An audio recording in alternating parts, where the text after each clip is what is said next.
Italian Col de Vod, or Col de Vodet. There's Italy, that's where I came from.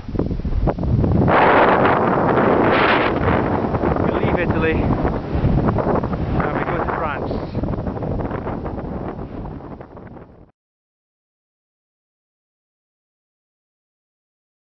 So, early morning of our first full day in France.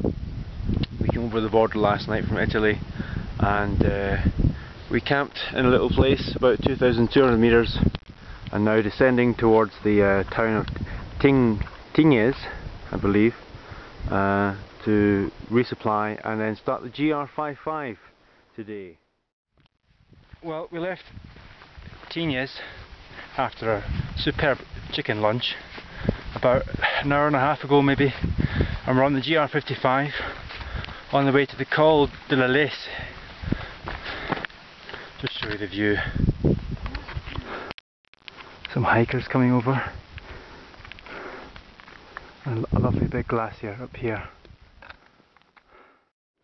Well, we're now maybe half an hour further on, and the weather, which has been sort of changeable all day. It was raining in the morning, it started to rain again, and I just heard a peal of thunder.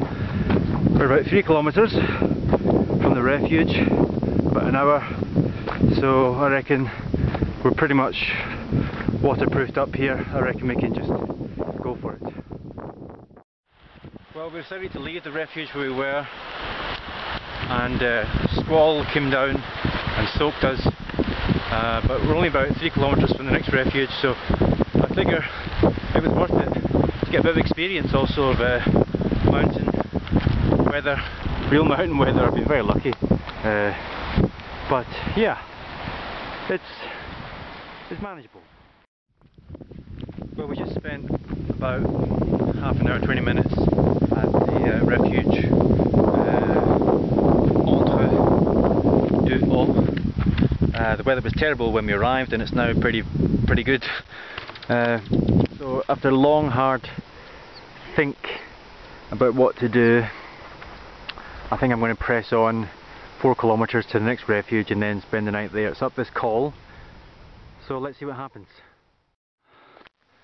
It's a shame that they're walking on the same path, because they must feel like they're being followed, which of course they are, by a man with a camera.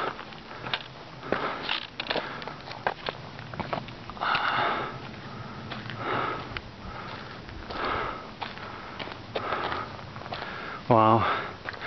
So when they stand on the ridges, they look their most impressive. Wow. That's amazing. So close and then away.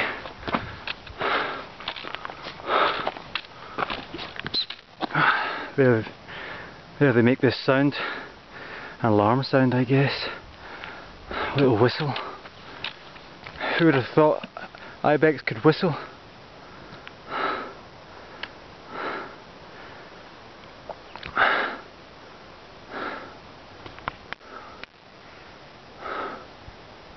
And here comes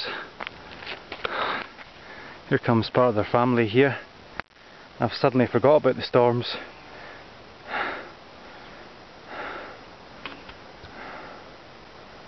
Brother and sister maybe coming to join the others.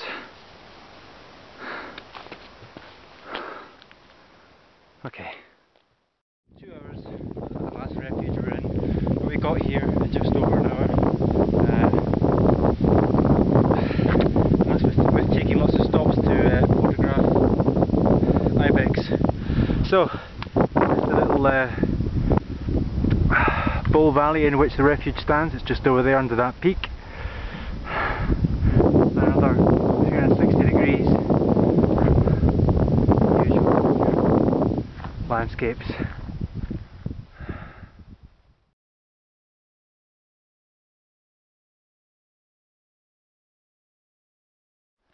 Okay, this is the second day of the GR55, and we're a little bit above the refuge de Pickle, which you can just see behind me, and we're going to go for the Col Chevalier, which is over there, Today started late because I woke up to the sound of thunder and rain beating against my tent, but I was inside a dry tent, inside a warm sleeping bag, so I decided to stay there. I had plenty of food and water, and I eventually got up about 9:30, something like that.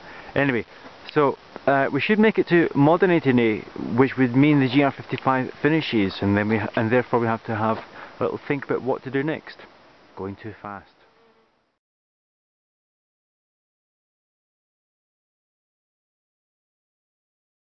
So this is day 3 in France, and we've finished the GR55. Last night we spent at Monetiers, and now we're on the GR5 on the way to Bain.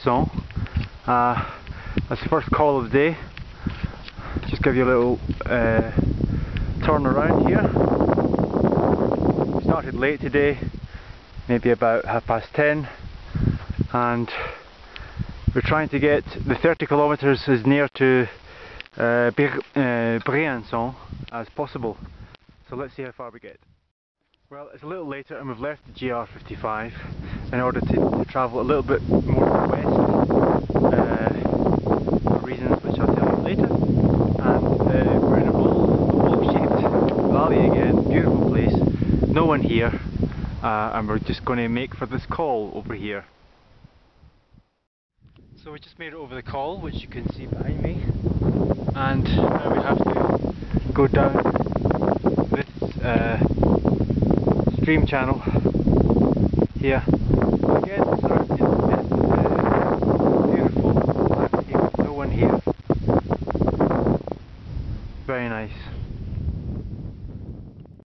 Well, it's 6:30, and I'm going to share with you a frustration of hiking, which is you find a tremendously awesome campsite, but you're not ready to stop walking. It's beautiful light here because the sun has just gone down behind a mountain which is behind us. There's willow trees here. We're just at the tree line, and then you have these beautiful rock formations over here, and a flat piece of ground on which the trail runs through. Would be a perfect place to camp, but like I say, I'm not ready yet because the sun is just there and there's about maybe an hour and a half of daylight left. So we go down here and leave this place.